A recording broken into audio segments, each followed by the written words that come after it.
Reading by Greg Marguerite. The Barbarians by Algis Budrys. History was repeating itself.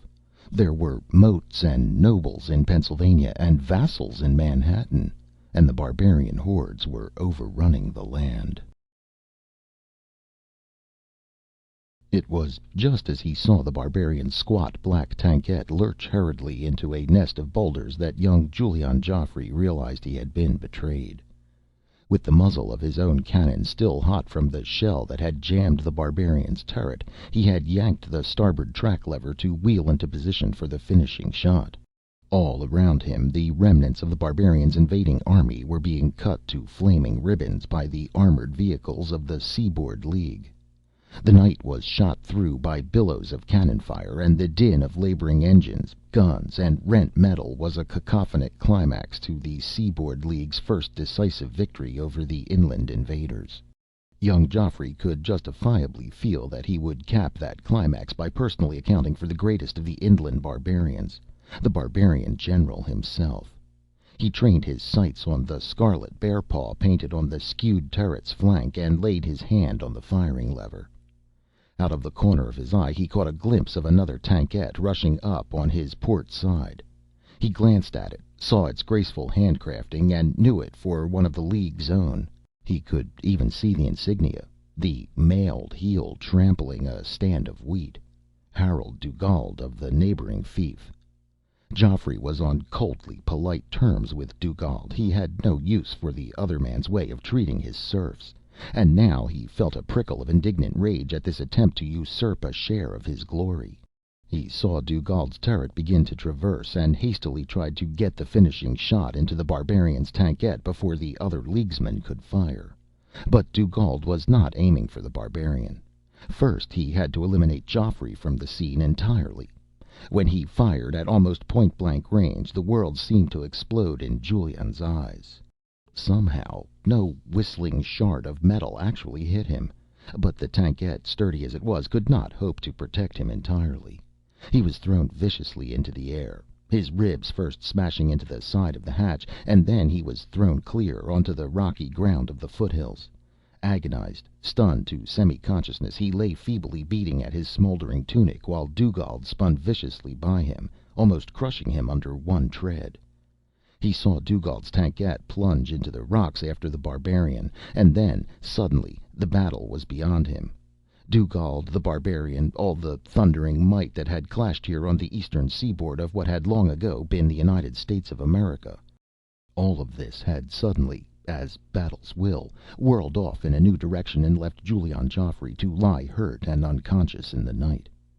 He awoke to the trickle of cold water between his teeth. His lips bit into the threaded metal of a canteen top, and a huge arm supported his shoulders. Broad shoulders and a massive head loomed over him against the stars. A rumbling, gentle voice said, "All right, lad, now swallow some before it's all wasted." He peered around him in the night. It was as still as the bottom of a grave. Nothing moved. He drew a ragged breath that ended in a sharp gasp, and the rumbling voice said, "Ribs?" He nodded and managed a strangled "Yes." "Shouldn't wonder," the stranger grunted. "I saw you pop out of your tank like a cork coming out of a wine bottle.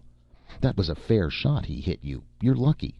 A broad hand pressed him down as the memory of Dugald's treachery started him to struggling to his feet.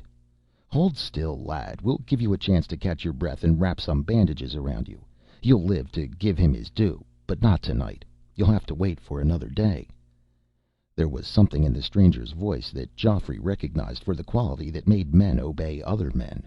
It was competence, self-assurance, and even more, the calm expression of good sense. Tonight, Joffrey needed someone with that quality. He sank back, grateful for the stranger's help. "I'm Julian Joffrey of Joffrion," he said, "and indebted to you. Who are you, stranger?" The darkness rumbled to a deep, rueful laugh. "In these parts, lad, I'm not called by my proper name. I'm Hod Savage, the Barbarian. And that was a fair knock you gave me." Young Joffrey's silence lasted for a long while. Then he said in a flat, distant voice, "Why did you give me water if you're going to kill me anyway?" The barbarian laughed again, this time in pure amusement. "Because I'm not going to kill you. Obviously, you're too good a cannoneer to be dispatched by a belt knife. No, no, lad, I'm not planning to kill anyone for some time. All I want right now is to get out of here and get home. I've got another army to raise to make up for this pasting you Leaguesmen have just given me." "Next time you won't be so lucky," Geoffrey muttered. "We'll see your hide flapping in the rain if you're ever foolish enough to raid our lands again." The barbarian slapped his thigh. "By God," he chuckled, "I knew it wasn't some ordinary veal-fed princeling that outmaneuvered me." He shook his head. "That other pup had better watch out for you if you ever cross his path again.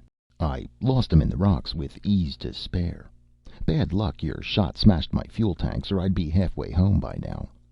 The rolling voice grew low and bitter. "No sense waiting to pick up my men. Not enough of 'em left to make a corporal's guard." "What do you mean, if I ever cross Dugald's path again, I'll have him called out to trial by combat the day I can ride a tankette once more?" "I wouldn't be too sure, lad," the barbarian said gently. "What does that look like, over there?" Geoffrey turned his head to follow the shadowy pointing arm, and saw a flicker of light in the distance. He recognized it for what it was, a huge campfire with the Leaguesmen's tankettes drawn up around it. "They're dividing the spoils, what prisoners there are to work the mills, whatever of your equipment is still usable, your baggage train, and so forth. What of it?" "Ah, yes, my baggage train," the barbarian muttered. "Well, we'll come back to that. What else do you suppose they're dividing?" Geoffrey frowned. "Why, nothing else. Wait!" He sat up sharply, ignoring his ribs. "The fiefs of the dead nobles." "Exactly. Your ramshackle little league held together long enough to whip us for the first time, but now the princelings are dividing up and returning to their separate holdings. Once there, they'll go back to peering covetously at each other's lands, and maybe raid amongst themselves a little until I come back again. And you're as poor as a church mouse at this moment, lad. No fief, no lands, no title, unless there's an heir." Geoffrey shook his head distractedly. "No, I've not wed. It's as you say. And just try to get your property back. No, no, it won't be so easy to return, unless you'd care to be a serf on your own former holding." "Dugald would have me killed," Geoffrey said bitterly. "So there you are, lad. The only advantage you have is that Dugald thinks you're dead already. You can be sure of that, or it would have been an assassination and not me that woke you. That's something. At least it's a beginning. But you'll have to lay your plans carefully and take your time. I certainly wouldn't plan on doing anything until your body's healed and your brains had time to work." Young Geoffrey blinked back the tears of rage. The thought of losing the town and lands his father had left him was almost more than his hot blood could stand. The memory of the great old keep that dominated the town, with its tapestried halls and torchlit chambers, was suddenly very precious to him. He felt a sharp pang at the thought that he must sleep in a field tonight, like some skulking outlaw, while Dugald quite possibly got himself drunk on Joffrion wine and snored his headache away on the thick furs of Joffrey's bed. But the barbarian was right. Time was needed, and this meant that to a certain extent at least his lot and Savage's were thrown in together. The thought came to Geoffrey that he might have chosen a worse partner. "Now, lad," the barbarian said, "as long as you're not doing anything else, you might as well help me with my problem." The realization of just exactly who this man was came sharply back to young Geoffrey. "I won't help you escape to your own lands, if that's what you mean," he said quickly. "I'll take good care of that myself when the time comes," the man answered dryly. "Right now I've got something else in mind. They're dividing my baggage train, as you said. Now, I don't mind that, seeing as most of it belonged to them in the first place. I don't mind it for this year, that is. But there's something else one of your cockerels will be wanting to take home with him, and I've a mind not to let him. There's a perfectly good woman in my personal trailer, and I'm going to get her. But if we're going to do that and get clear of this country by morning, we'd better get to it." Like every other young man of his time and place, Geoffrey had a clear-cut sense of duty regarding the safety and well-being of ladies. He had an entirely different set of attitudes towards women who were not ladies. He had not the slightest idea of which to apply to this case. What sort of woman would the barbarian take to battle with him? What sort of woman would the inland barbarians have generally? He had very little knowledge to go on. The inlanders had been appearing from over the westward mountains for generations, looting and pillaging almost at will, sometimes staying through the winter, but usually disappearing in the early fall, carrying their spoils back to their mysterious homelands on the great Mississippi plain. The seaboard civilization had somehow kept from going to its knees, in spite of them, in this last generation. Even though the barbarians had the barbarian to lead them, the Seaboard League had managed to cobble itself together. But no one in all this time had ever actually learned or cared much about these vicious, compactly organized raiders. Certainly no one had learned anything beyond those facts which worked to best advantage on a battlefield. So young Julian Joffrey faced his problem. This perfectly good woman of the barbarians, was she in fact a good woman, a lady, and therefore entitled to aid in extremity from any and all gentlemen? Or was she some camp follower, entirely worthy of being considered a spoil of combat? "Well, come on, lad," the barbarian rumbled impatiently at this point. "Do you want that Dugald enjoying her tonight along with everything else?" And that decided Joffrey. He pushed himself to his feet, not liking the daggers in his chest, but not liking the thought of Dugald's pleasures even more. "Let's go, then." "Good enough, lad," the barbarian chuckled. "Now let's see how quietly we can get across to the edge of that fire." They set out, none too quietly, with the barbarian's heavy bulk lurching against Joffrey's lean shoulder on occasion, and both of them uncertain of their footing in the darkness. But they made it across without being noticed. Just two more battle-sore figures in a field where many such might be expected, and that was what counted. The noise and confusion attendant on the dividing of the spoils was an added help. They reached the fringes of the campfire easily. It was very interesting, the way history had doubled back on itself, like a worm regrowing part of its body, but regrowing it in the wrong place. At one end of the kink of the fresh pink scar was a purulent hell of fire and smoke that no one might have expected to live through. Yet people had, as they have a habit of doing. And at the other end of the kink in time, Julian Joffrey's end, Harold Dugald's time, the barbarian's day, there were keeps and moats in Erie, Pennsylvania, vassals in New Brunswick, and a great stinking warren of low, half-timbered houses on the island of Manhattan. If it had taken a few centuries longer to recover from the cauterizing sun bombs, these things might still have been, but they might have had different names, and human history might have been considered to begin only a few hundred years before. Even this had not happened. The link with the past remained. There was a narrow, cobbled path on Manhattan, with sewage oozing down the ditch in its center, which was still Fifth Avenue.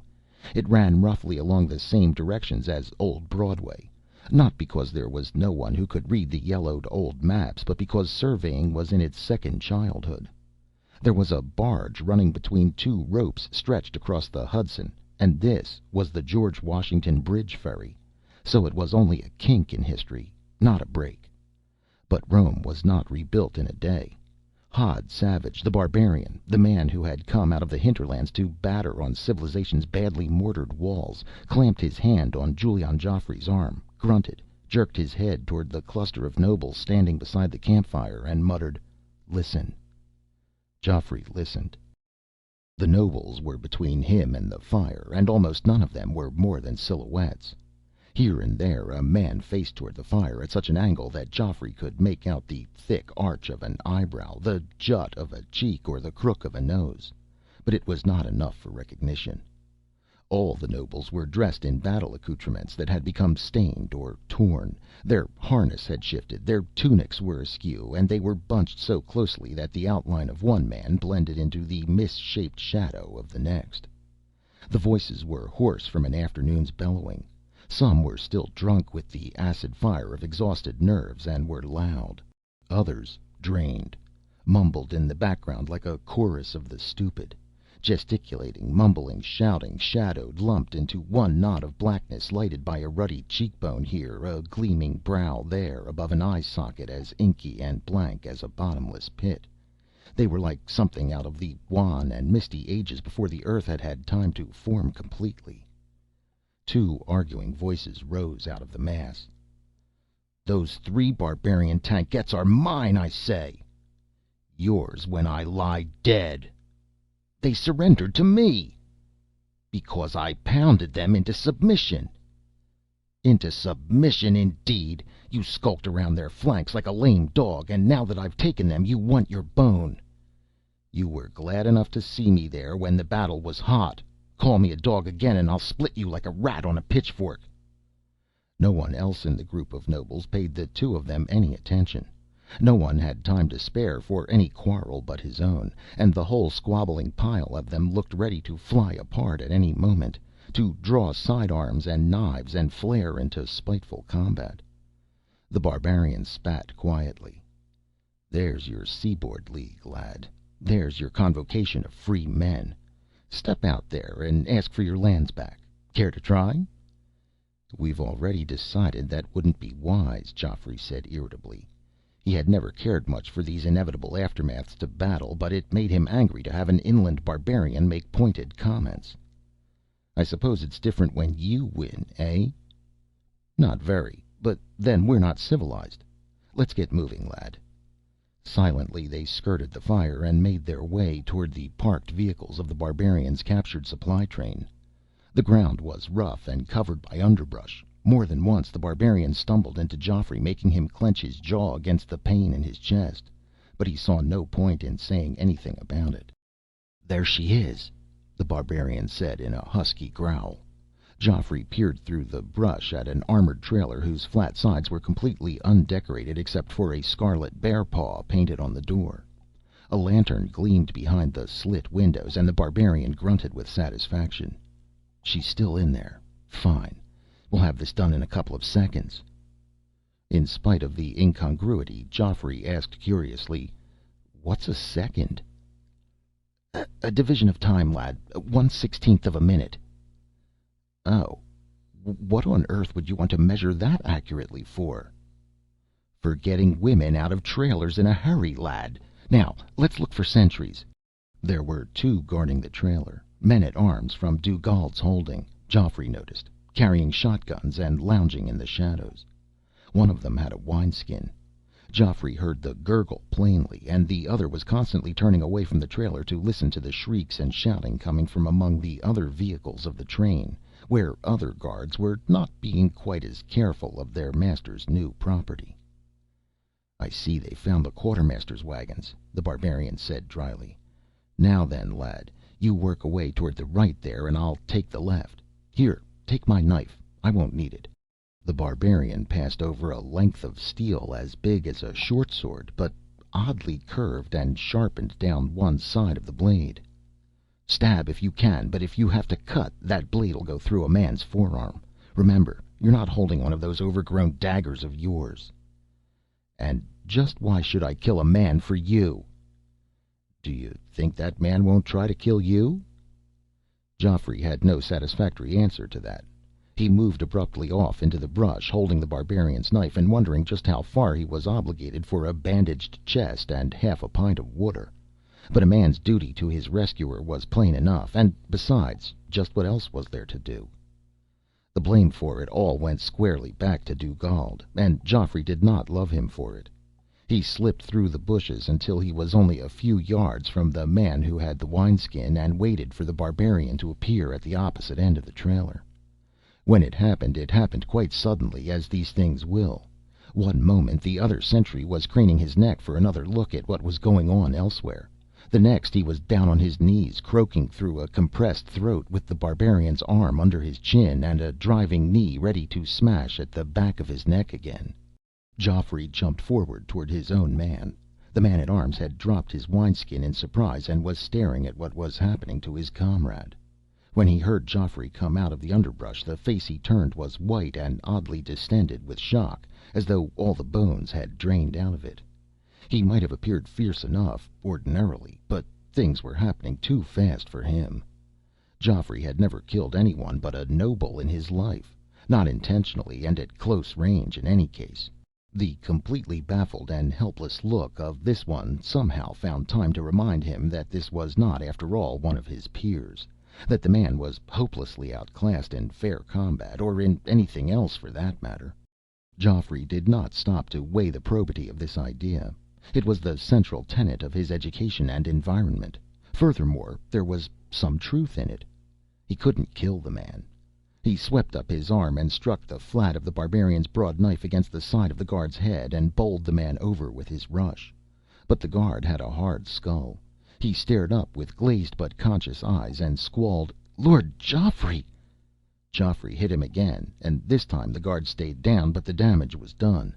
Scrambling to his feet, Geoffrey ran over to the barbarian, who was letting the other guard ooze to the ground. "We'll have to hurry," Geoffrey panted, "before that man comes back to his senses." The barbarian gave him a disgusted look, but nodded. "Hurry we shall." He lurched to the trailer door and slapped it with the flat of his hand. "Let's go, Myka." There was a scrambling sound inside the trailer, and the light went out. The door slid open, and Geoffrey found himself staring at the most beautiful woman he had ever seen. She was lithe almost to the point of boyishness, even though she was clearly some years older than Geoffrey. She had short hair, the color of hammered copper, high cheekbones, and tawny eyes. She was wearing a tunic and short trousers, and there was an empty pistol holder strapped around her waist. Obviously, she was not a lady. But it was much too late for Geoffrey to care about that. She stopped in the doorway, shaking her head slowly at the barbarian. "I swear, Hod," she said in a low, laughing voice, "one of these days you won't come back from the dead, and I'll be surprised." "It was close enough this time," the barbarian growled. He jerked his head toward Geoffrey. "That young buck over there knows how to handle his enemies. Once he learns what to do about his friends, I may have to retire." Myka arched her burning eyebrows. "Oh? What's the story behind that, I'd like to know?" "We can always talk," Geoffrey said a little edgily, "but we can't always find an empty tankette." "Quite right, lad," the barbarian said. "I saw some vehicles parked over that way." "Those belong to the nobles. There ought to be some captured ones of yours somewhere around here." "With plenty of guards on them. No thanks." "That didn't trouble you earlier." "Myka, as you may have noticed, is more than a tank. This time the prize isn't worth it. I'd rather just slip over to where I can get transportation for the choosing." "Not with my help." The barbarian looked at him and grunted. He seemed oddly disappointed. "I would have bet the other way," he muttered. Then the shaggy head rose and he circled Myka's waist with one arm. "All right, I'll do it without your help."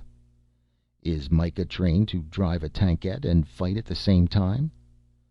"No." "Then you'd better do it my way. You'd make a poor showing kicking drive levers with a broken leg." Geoffrey nodded toward the barbarian's right shin. "It's been that way since before you picked me up, hasn't it? I saw it wobble when you kneed that man at arms." Myka looked at the barbarian sharply, worry on her face, but the man was chuckling. "All right, bucko, we'll do it your way." "Fine." Geoffrey wasn't so sure it was. Suddenly he was committed not only to helping the barbarian escape, but also to escape with him. He was faintly surprised at himself.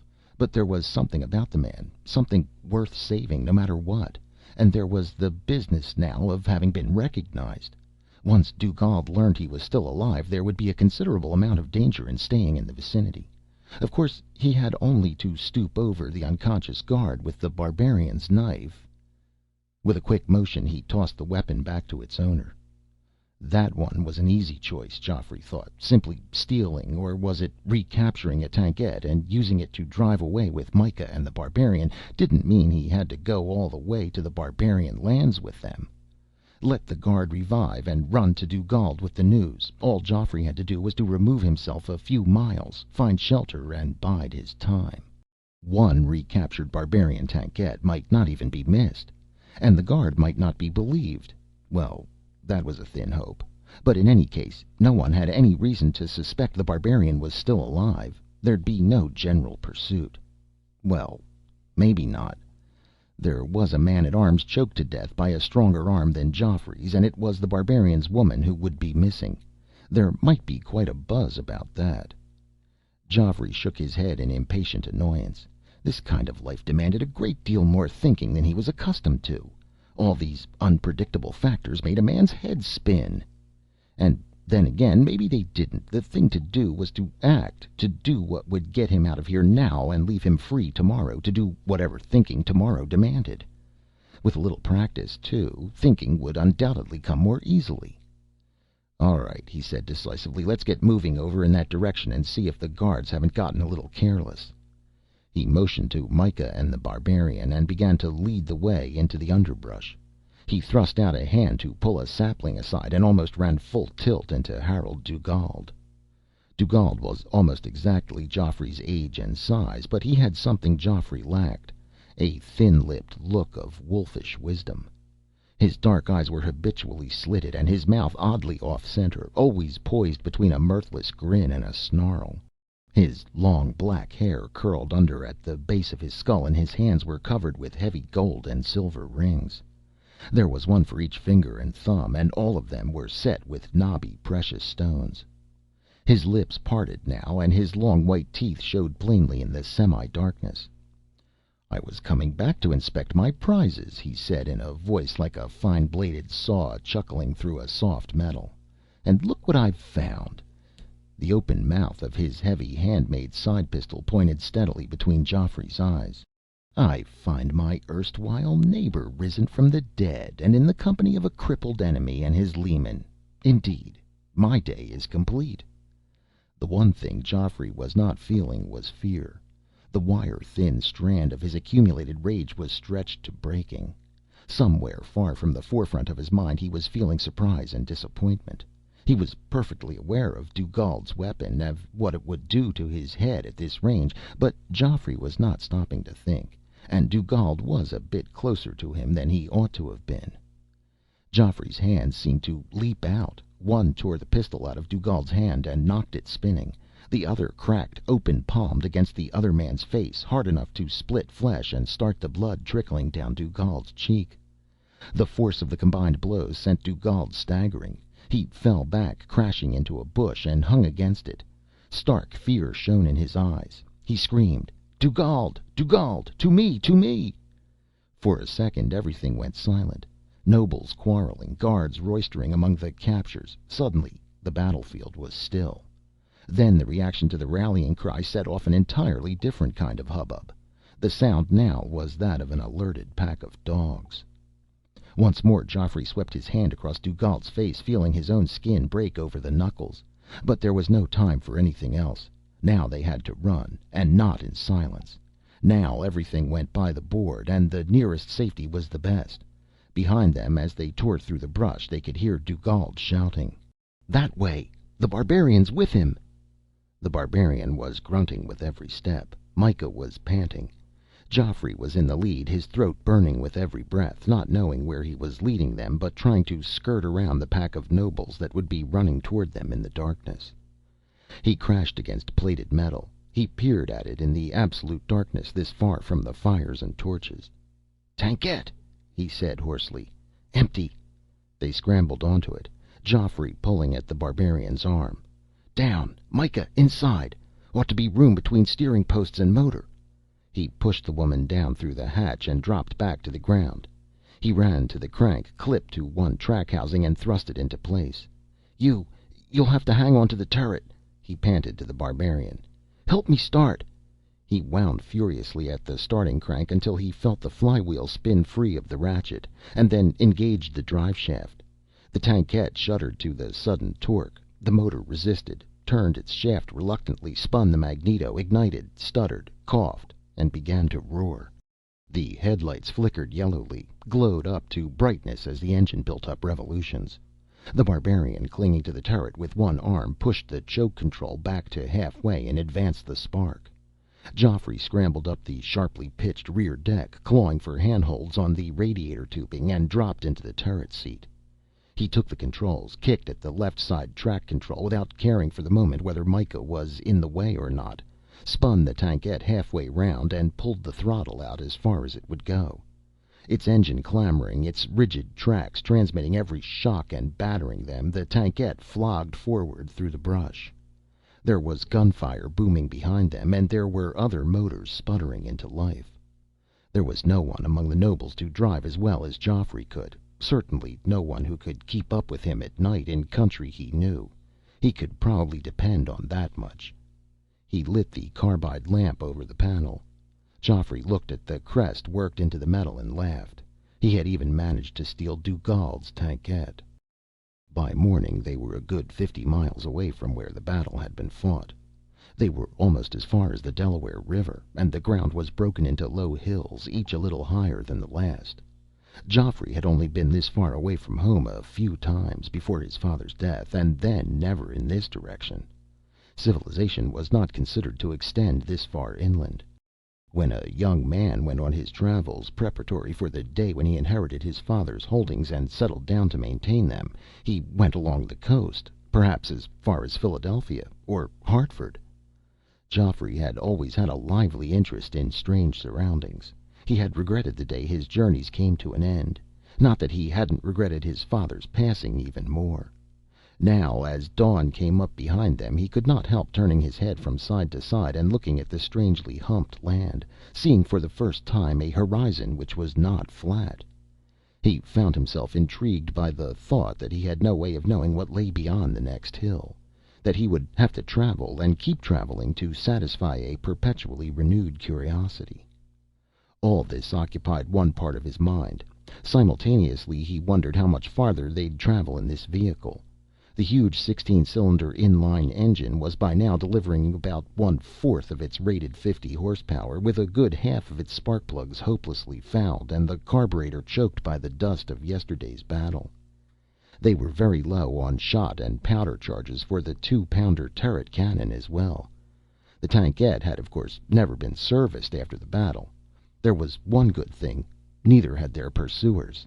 Looking back, Joffrey could see no sign of them, but he could also see the plain imprint of the tankette's steel cleats stretched out behind them in a betraying line. The rigid, unsprung track left its mark on hard stone as easily as it did in soft earth. The wonder was that the tracks had not quite worn themselves out yet, though all the rivets were badly strained and the tankette sounded like a barrel of stones tumbling downhill.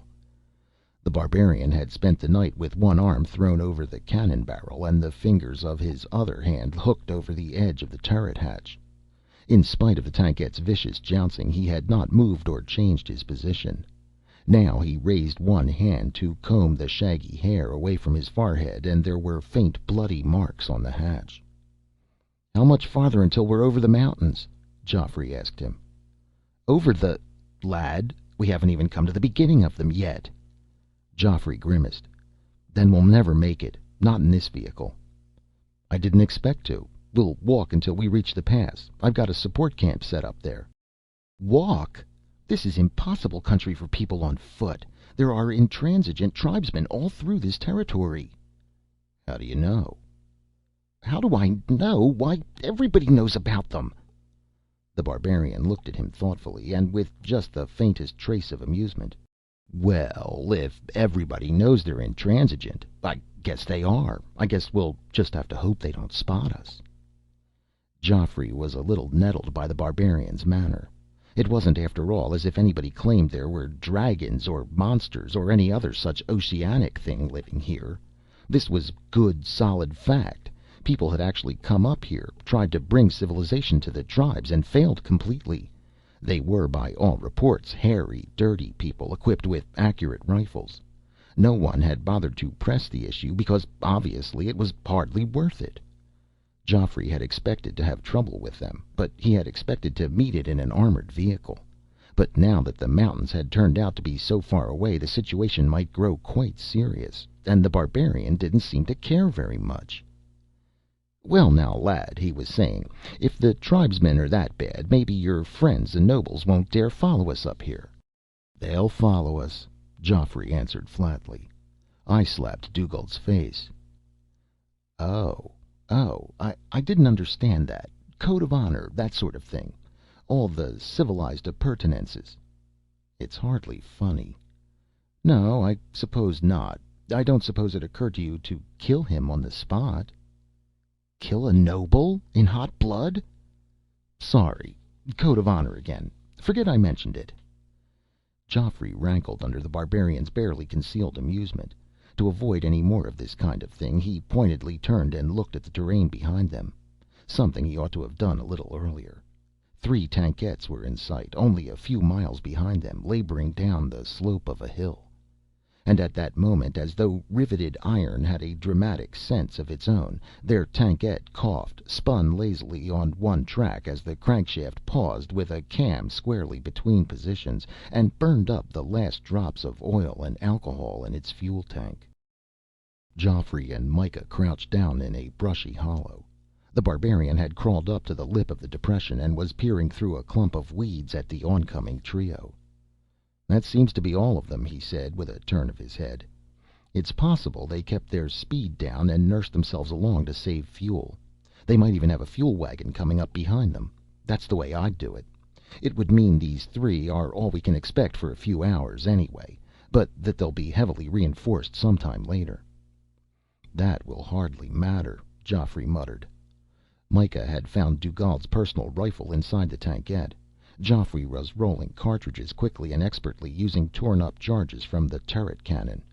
He had made the choice between a round or 2 for the now immobile heavy weapon and a plentiful supply for the rifle, and would have been greatly surprised at anyone's choosing differently. The barbarian had not even questioned it, and Myka was skillfully casting bullets with the help of the hissing alcohol stove and the bullet mold included in the rifle kit. There was plenty of finely ground priming powder, and even though Joffrey was neither weighing the charges of cannon powder nor measuring the diameter of the cartridges he was rolling, no young noble of any pretensions whatsoever could not have done the same. The rub lay in the fact that none of this was liable to do them much good. If they were to flee through the woods, there would certainly be time for only a shot or 2 when the tribesmen found them. If the rifle was to be used against the 3 nobles, then it was necessary, in all decency, to wait until the nobles had stopped, climbed out of their tankettes, equipped themselves equally, and a mutual ground of battle had been agreed upon. In that case, 3 against 1 would make short work of it. The better chance lay with the woods and the tribesmen. It was the better chance, but Joffrey did not relish it. He scowled as he dropped a primer charge down the rifle's barrel, followed it with a cartridge, took a cooled bullet from Myka and tamped it down with the ramrod until it was firmly gripped by the collar on the cartridge. He took a square of clean flannel from its compartment in the butt and carefully wiped the lenses of the telescopic sight. "Can I stop now?" Myka asked. Joffrey looked at her sharply. It had never occurred to him that the woman might simply be humoring him, and yet that was the tone her voice had taken. Truth to tell, he had simply handed her the stove, pig lead, and mold, and told her to go to work. He looked at her now, remembering that he'd been hurried and possibly brusque. It ought not to matter, though it did, since she was hardly a lady entitled to courtesy. She hardly looked like anything after hours crouched inside the tankette.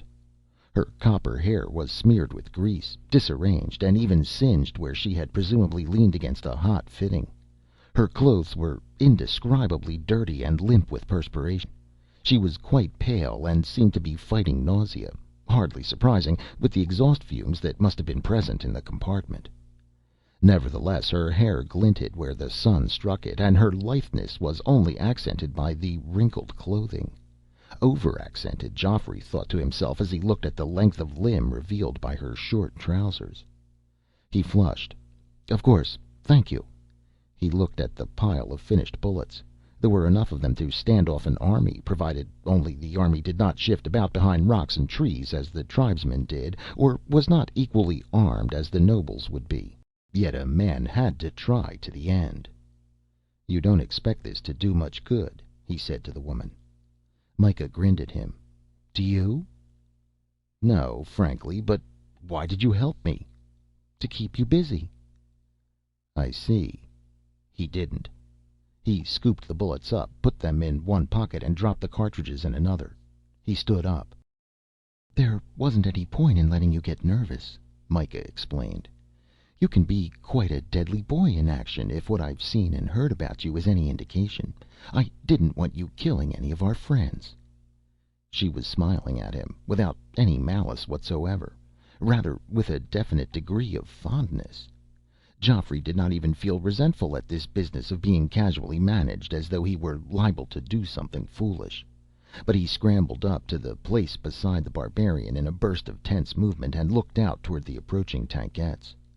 What Myka had just said to him, and the cryptic smile on the barbarian's face, and a thought of Geoffrey's own, had all fitted themselves together in his mind.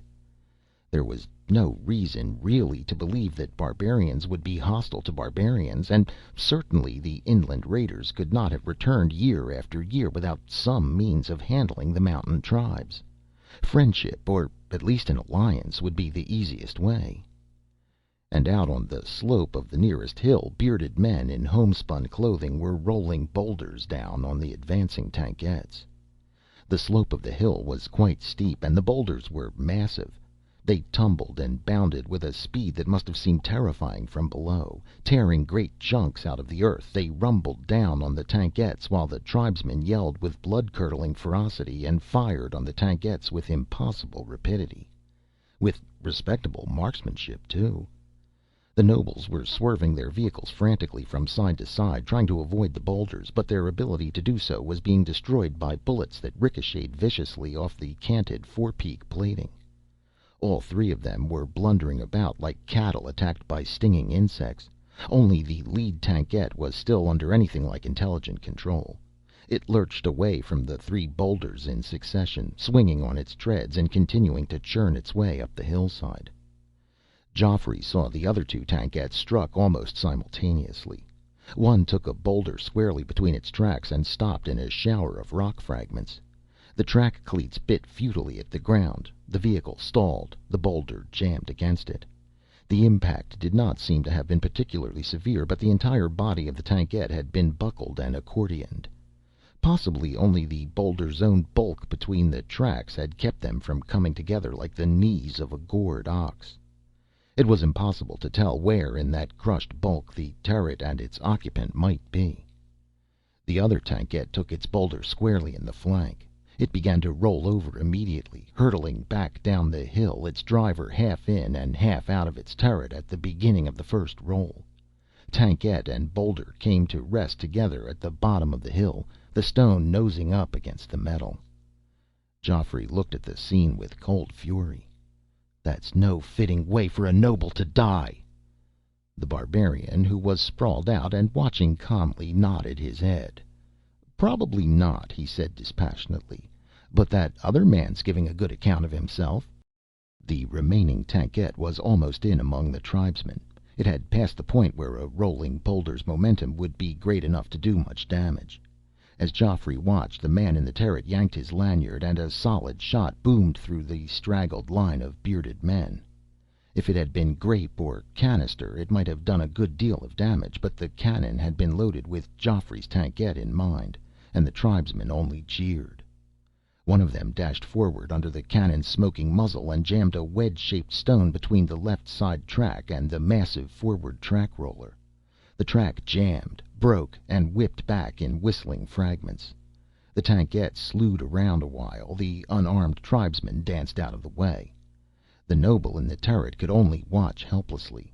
Apparently he had no sidearm. Geoffrey peered at him as the tribesmen swarmed over the tankette and dragged him out of the turret. It was Dugald, and Geoffrey's arm still tingled from the slap that had knocked the pistol irretrievably into the night-shadowed brush at the battlefield. "What are they going to do to him?" he asked the barbarian. "Make him meet the test of fitness, I suppose." "Fitness?" Geoffrey did not get the answer to his question immediately. The woods all around him were stirring, and bearded men in homespun, carrying fantastic rifles, were casually walking toward him. The barbarian pushed himself up to his feet without any show of surprise. "Howdy," he said. "Figured you were right around." One of the tribesmen, a gaunt, incredibly tall man with a grizzled beard, nodded. "I seen you making signs while you was hanging off that tank before. Got a mark?" The barbarian extended his right arm and turned his wrist over. A faint double scar, crossed at right angles, showed in the skin. The tribesman peered at it and grunted. "Old one." "I got it 20 years ago when I first came through here," the barbarian answered. "Double, too. Ain't many of those." "My name's Hod Savage." "Oh," the tribesman said. His entire manner changed. Without becoming servile, it was respectful. He extended his hand. "Sime Weatherby." He and the barbarian clasped hands. "That your woman down there?" the tribesman asked, nodding toward Myka. "That's right." "Good enough." For the first time, Weatherby looked directly at Geoffrey. "What about him?" The barbarian shook his head. "No mark." The tribesman nodded. "I figured from the way he was actin'." He seemed to make no particular signal. Perhaps none was needed, but Geoffrey's arms were suddenly taken from behind and his wrists were tied. "We'll see if we can't get him a mark today," Weatherby said. He looked to his left, where other men were just pushing Dugald into the ring they had formed around the group. "Seein' as there's two of them, one of 'em ought to make it." Geoffrey and Dugald stared expressionlessly at each other. The barbarian kept his eyes on Geoffrey's face. "That's right," he said. "Can't have two men fight to the death without one of them coming out alive. Usually." The tribesmen lived in wooden cabins tucked away among trees and hidden in narrow little valleys. Geoffrey was surprised to see windmills and wire fencing for the cattle pastures that adjoined their homes. He was even more interested in their rifles, which the tribesmen told him were repeaters. He was puzzled by the absence of a cylinder, such as could be found on the generally unreliable revolvers one saw occasionally.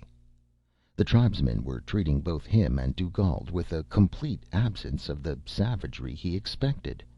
They were being perfectly matter of fact. If his hands had not been tied, Geoffrey might not have been a prisoner at all. This puzzled him as well. A prisoner, after all, could not expect to be treated very well. True, he and Dugald were nobles, but this could not possibly mean anything to persons as uncivilized as mountain tribesmen. Yet somehow the only thing that was done was that all of them, the tribesmen, the barbarian, Myka, Dugald, and he, made their way to Weatherby's home. A number of the tribesmen continued on their way from there, going to their own homes to bring their families to watch the test. The remainder stayed behind to post guard. Dugald was put in one room and Geoffrey in another. The barbarian and Myka went off somewhere with Weatherby, presumably to have breakfast.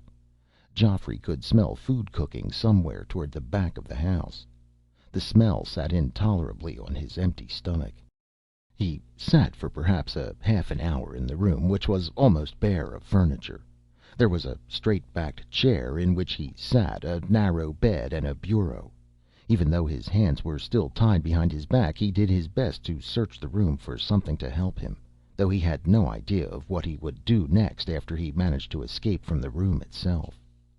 The problem did not arise, because the room had been stripped of anything with a sharp edge on which to cut his lashings, and of anything else he might put to use. These people had obviously held prisoners here before. And he sat back down in his chair and stared at the wall. Eventually someone opened the door. Geoffrey looked over and saw that it was the barbarian. He looked at the inlander coldly, but the barbarian did not seem to notice. He sat down on the edge of the bed. "On top of everything else," he began without preamble, "I've just finished a hearty breakfast. That ought to really make you mad at me." "I'm not concerned with you or your meals," Geoffrey pointed out. The barbarian's eyes twinkled.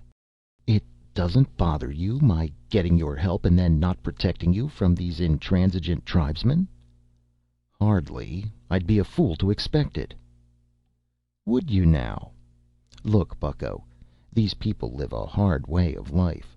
Living on a mountain is a good way not to live comfortably. But it's a good way of living your own way if you can stand the gaff. These people can. Every one of them. They've got their marks to prove it. Every last one of them has fought it out face to face with another man and proved his fitness to take up space in this territory. See, it's a social code, and they'll extend it to cover any stranger who doesn't get killed on his way here. If you can get your mark, you're welcome here for the rest of your life. They keep their clan stock fresh and vigorous that way, and it all has the virtue of being uniform, just rigid code that covers every man in the group. These barbarian cultures aren't ever happy without a good code to their name, you know." "Yours seems to lack one." The barbarian chuckled. Oh, no, we've got one all right, or you'd never have had me to worry you. Nothing we like better than a good, talented enemy. You know, these people here in the mountains used to be our favorite enemies, but so many of us wound up getting our marks, it just got to be futile. Once you're in, you're a full-fledged clan member. That sort of divided our loyalties. The problem just seemed to solve itself, though. We understand them, they understand us. We trade back and forth. Hell, it's all one family. Joffrey frowned. You mean they got those rifles from you? Sure. We're full of ingenuity. For barbarians, that is. Not in the same class with you seaboard nobles, of course, but we poke along. The barbarian stood up and his expression turned serious. Look, son, you remember that knife of mine you borrowed for a while? I'll have to lend it to you again in about 20 minutes. Your friend Dugald's going to have one just like it, and your left arms are going to be tied together at the wrists. I hope you remember what I happened to tell you about how to use it, because under the rules of the code I'm not allowed to instruct you. And Joffrey was left alone. There was a hard-packed area of dirt in front of Weatherby's home, and now its edges were crowded with tribesmen, many of whom had brought their women and children. Weatherby, together with a spare, capable-looking woman, and with the barbarian and Myka, sat on his porch. One of the tribesmen was wrapping Joffrey's and Dugald's forearms together. Joffrey watched him with complete detachment. He stole a glance over toward Weatherby's porch, and it seemed to him that Myka was tense and anxious. He couldn't be sure. The fingers of his right hand gripped the haft of the barbarian's knife. He held it up with his thumb along the blade, knowing that if he drew his arm up to stab downward or back to slash, Dugald would have a perfect opening. It was his thought, remembering that razor-keen blade, that he ought to be able to do plenty of damage with a simple underhand twist of his arm. He did not look down to see how Dugald was holding the knife he'd been given. That would have been unfair. The crowd of watching tribesmen was completely silent. This was a serious business with them, Joffrey reflected. The tribesmen tying their wrists had finished the job. He stepped back.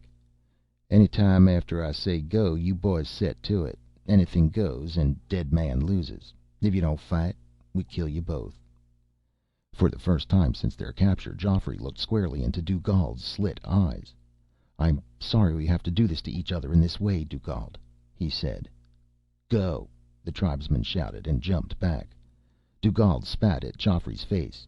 Joffrey twitched his head involuntarily, realized what he'd done, and threw himself off his feet, pulling Dugald with him and just escaping the downward arc of Dugald's plunging knife. The momentum of Dugald's swing combined with Joffrey's weight pulled him completely over Joffrey's shoulder. The two of them jerked abruptly flat on the ground, their shoulders wrenched, sprawled out, facing each other and tied together like two cats on a string. The crowd shouted. Joffrey had landed full on his ribs, and for a moment he saw nothing but a red mist. Then his eyes cleared, and he was staring into Dugald's face. Dugald snarled at him and pawed out with his knife, at the advantage now because he could stab downward. Joffrey rolled, and Dugald perforce rolled with him. The stab missed again, and Joffrey, on his back, jabbed blindly over his head and reached nothing. Then they were on their stomachs again. Dugald was panting, his face running wet. The long black hair was full of dust, and his face was smeared. If ever Joffrey had seen a man in an animal state, that was what Dugald resembled. Joffrey thought wildly, is this what a noble is? I'll kill you, Dugald bayed at him, and Joffrey's hackles rose. This is not a man, he thought. This is nothing that deserves to live. Dugald's arm snapped back, knife poised, and drove downward again. Joffrey suddenly coiled his back muscles and heaved on his left arm, yanking himself up against Dugald's chest. He snapped his hip sidewards, and Dugald's knife missed him completely for the third and fatal time. The barbarian's knife slipped upward into Dugald's rib cage, and suddenly Joffrey was drenched with blood. Dugald's teeth bit into his neck, but the other man's jaws were already slackening. Joffrey let himself slump and hoped they would cut this carrion away from him as soon as possible. He heard the crowd yelping and felt the barbarian plucking the knife out of his hand. His arm was freed and he rolled away. "By God, I knew you had the stuff!" the Barbarian was booming. "I knew they had to start breeding men out on the coast sooner or later. Here, give me your other wrist." The blade burned his skin twice, each way, once for victory and once for special aptitude. And then Myka pressed a cloth to the wound. She was shaking her head. "I've never seen it done better. You're a natural born fighter, lad. I've got one of my sisters all picked out for you." Geoffrey smiling up at the Barbarian a little ruefully. "It seems you and I'll be going back to the coast together next year." "Had it in mind all along, lad," the Barbarian said. "If I can't lick 'em, I'll be damned if I won't make 'em join me." "It's an effective system," Geoffrey said. "That it is, lad, that it is. And now, if you'll climb up to your feet, let's go get you some breakfast." End of The Barbarians by Algis Budrys.